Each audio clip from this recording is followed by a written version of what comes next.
ರಾಜ್ಯ ರಾಜಕೀಯಕ್ಕೆ ರಾಷ್ಟ್ರ ರಾಜಧಾನಿಯಲ್ಲಿ ಸಿಗುತ್ತಾ ಮೇಜರ್ ಟ್ವಿಸ್ಟ್. ದೆಹಲಿಯಲ್ಲಿ ನಿರ್ಧಾರವಾಗಲಿದೆ ರಾಜ್ಯ ರಾಜಕೀಯದ ಭವಿಷ್ಯ.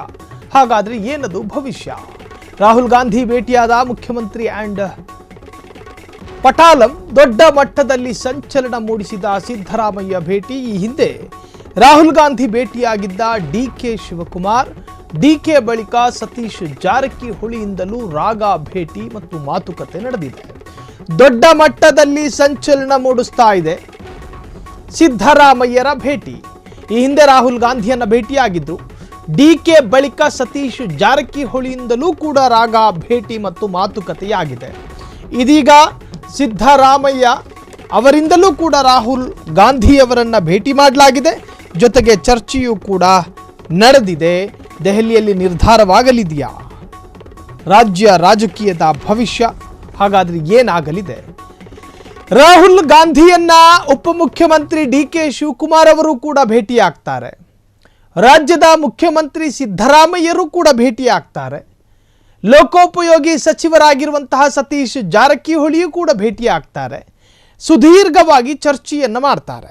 ಹಾಗಾದ್ರೆ ರಾಜ್ಯ ರಾಜಕಾರಣದ ಏರಿಳಿತಗಳು ಅಥವಾ ಇಲ್ಲಿನ ಏರುಪೇರುಗಳು ದೆಹಲಿಯ ರಾಹುಲ್ ಗಾಂಧಿ ಈ ಬಾರಿ ತೀರ್ಮಾನ ತೆಗೆದುಕೊಳ್ತಾರಾ? ವಿಧಾನ ಪರಿಷತ್ತಿನ ತೆರವಾದ 4 ಸ್ಥಾನಗಳ ಭರ್ತಿಗೆ ಕೊನೆಗೂ ಕೂಡ ಕಾಲ ಕೂಡಿ ಬಂದಿದೆ ಎನ್ನುವಂತಹ ಚರ್ಚೆಗಳು ನಡೀತಿರುವ ಹೊತ್ತಲ್ಲೇ ರಾಹುಲ್ ಭೇಟಿ, ಸಿದ್ದರಾಮಯ್ಯರ ಮಹತ್ವದ ಮಾತುಕತೆ ಎಲ್ಲ ತರಹದ ಚರ್ಚೆಗೂ ಕಾರಣವಾಗಿದೆ. ಪ್ರಮುಖವಾಗಿ ಸಿಎಂ ಬದಲಾವಣೆ ವಿಚಾರದ ಬಗ್ಗೆ ಚರ್ಚೆ, ಕೆಪಿಸಿಸಿ ಅಧ್ಯಕ್ಷರ ಬದಲಾವಣೆ ಬಗ್ಗೆಯೂ ಗಂಭೀರ ಚರ್ಚೆ, ಜೊತೆಗೆ ವಿಧಾನ ಪರಿಷತ್ ತೆರವಾದ 4 ಸ್ಥಾನಗಳ ಭರ್ತಿಗೆ ಚರ್ಚೆ, ಹನಿ ಟ್ರ್ಯಾಪ್ ಪ್ರಕರಣದ ಬಗ್ಗೆಯೂ ಕೂಡ ಪಿನ್ ಟು ಪಿನ್ ಮಾಹಿತಿ, ರಾಜ್ಯ ರಾಜಕೀಯದ ಸಂಪೂರ್ಣ ಚಿತ್ರಣ ವಿವರಿಸಲಿರುವಂತಹ ಸಿದ್ದರಾಮಯ್ಯ, ಜೊತೆಗೆ ಸಚಿವ ಸಂಪುಟದ ಪುನರ್ರಚನೆ ಆ ವಿಚಾರವಾಗಿಯೂ ಕೂಡ ಚರ್ಚೆಗಳು ನಡೆಯಬಹುದು. ರಾಹುಲ್ ಗಾಂಧಿ ಸಲಹೆಗಳನ್ನು ಕೊಡಬಹುದು, ಸೂಚನೆಗಳನ್ನು ಕೂಡ ಕೊಡಬಹುದು. ರಾಗ ಭೇಟಿಯಾಗಿ ರಾಜ್ಯಕ್ಕೆ ಮರಳಿದ ಬಳಿಕ ಮಹತ್ವದ ಸುದ್ದಿಗೋಷ್ಠಿ, ಮಹತ್ವದ ಬದಲಾವಣೆಗೆ ಕಾರಣವಾಗುತ್ತಾ ರಾಗ ಆ್ಯಂಡ್ ಸಿದ್ದು ಭೇಟಿ. ರಾಹುಲ್ ಭೇಟಿ ವೇಳೆ ಸಿದ್ದರಾಮಯ್ಯ ಮಹತ್ವದ ಮಾತುಕತೆಗಳನ್ನು ಮಾಡಲಿದ್ದಾರೆ. ಪ್ರಮುಖವಾಗಿ ಸಿಎಂ ಬದಲಾವಣೆಯ ವಿಚಾರದ ಬಗ್ಗೆ ಚರ್ಚೆಯಾಗಬಹುದು. ಅದಾದ ನಂತರ ಕೆಪಿಸಿಸಿ ಅಧ್ಯಕ್ಷ ಸ್ಥಾನ ಏನಾದರೂ ಬದಲಾವಣೆ ಮಾಡ್ತೀರಾ? ಬದಲಾವಣೆ ಮಾಡೋದಾದರೆ ಯಾರನ್ನ ಅಲ್ಲಿ ಆಯ್ಕೆ ಮಾಡಿಕೊಳ್ತೀರಿ? ಆಕಾಂಕ್ಷಿಗಳ ಪಟ್ಟಿಯಲ್ಲಿ ರಾಜ್ಯ ಕಾಂಗ್ರೆಸ್ನ ಸಾಕಷ್ಟು ನಾಯಕರುಗಳಿದ್ದಾರೆ. ಒಬ್ಬರಿಗೆ ಕೊಟ್ಟರೆ ಮತ್ತೊಬ್ಬರಿಗಾಗೋದಿಲ್ಲ, ಮತ್ತೊಬ್ಬರನ್ನ ಪಡಿಸಿದ್ರೆ ಮತ್ತೊಬ್ಬರು ಅತೃಪ್ತರಾಗ್ತಾರೆ, ಬಂಡಾಯ ಎದ್ದೇಳೋ ಸಾಧ್ಯತೆಗಳಿದ್ದಾವೆ. ಇನ್ನು ಸಚಿವ ಸಂಪುಟ ಪುನರ್ರಚನೆಯಾಗುವಂತಹ ಚರ್ಚೆಗಳು ಕೂಡ ರಾಜ್ಯದಲ್ಲಿ ನಡೀತಿದೆ.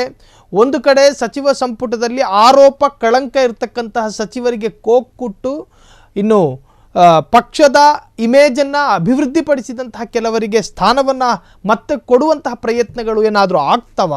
ಈ ಎಲ್ಲದರ ಬಗ್ಗೆಯೂ ಕೂಡ ಇವತ್ತು ಚರ್ಚೆ ನಡೀಬಹುದು ಎನ್ನುವಂತಹ ನಿರೀಕ್ಷೆ ಇಟ್ಟುಕೊಂಡ ಹೊತ್ತಲ್ಲೇ ಈಗ ಸಿದ್ದರಾಮಯ್ಯರ ಭೇಟಿ ನಿಜಕ್ಕೂ ಕೂಡ ಚರ್ಚೆಗೆ ಕಾರಣವಾಗಿದೆ.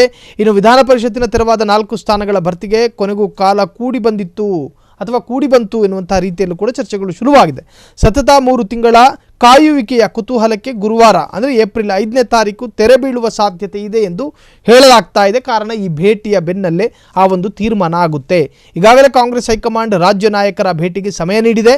ಈ ಹಿನ್ನೆಲೆಯಲ್ಲಿ ಸಿಎಂ ಸಿದ್ದರಾಮಯ್ಯ ಮತ್ತು ಡಿಸಿಎಂ ಡಿಕೆ ಶಿವಕುಮಾರ್ ಸೇರಿ ಪ್ರಮುಖ ನಾಯಕರು ಅಳೆದು ತೂಗಿ ಸಿದ್ಧಪಡಿಸಿದ ಆಕಾಂಕ್ಷಿಗಳ ಪಟ್ಟಿಯೊಂದಿಗೆ ದಿಲ್ಲಿಯಲ್ಲಿ ಬೀಡು ಬಿಟ್ಟಿದ್ದಾರೆ. ಅದರರ್ಥ ಒಂದು ಕಡೆ ತೆರವಾದಂತಹ ವಿಧಾನ ಪರಿಷತ್ ಸ್ಥಾನಕ್ಕೆ ಅಭ್ಯರ್ಥಿಗಳನ್ನು ಆಯ್ಕೆ ಮಾಡುವಂತಹದ್ದು, ಜೊತೆಗೆ ಸಿಎಂ ಸ್ಥಾನ ಬದಲಾವಣೆ ವಿಚಾರ, ಜೊತೆಗೆ ಅಧಿಕಾರ ಹಂಚಿಕೆ ವಿಚಾರ, ಜೊತೆಗೆ ಕೆಪಿಸಿಸಿ ಅಧ್ಯಕ್ಷ ಸ್ಥಾನದ ಬದಲಾವಣೆ, ಎಲ್ಲ ವಿಚಾರವಾಗಿಯೂ ಕೂಡ ರಾಹುಲ್ ಗಾಂಧಿಯ ಜೊತೆ ಚರ್ಚೆ ನಡೆದಿರಬಹುದು ಎಂದು ಹೇಳಲಾಗ್ತಾ ಇದೆ.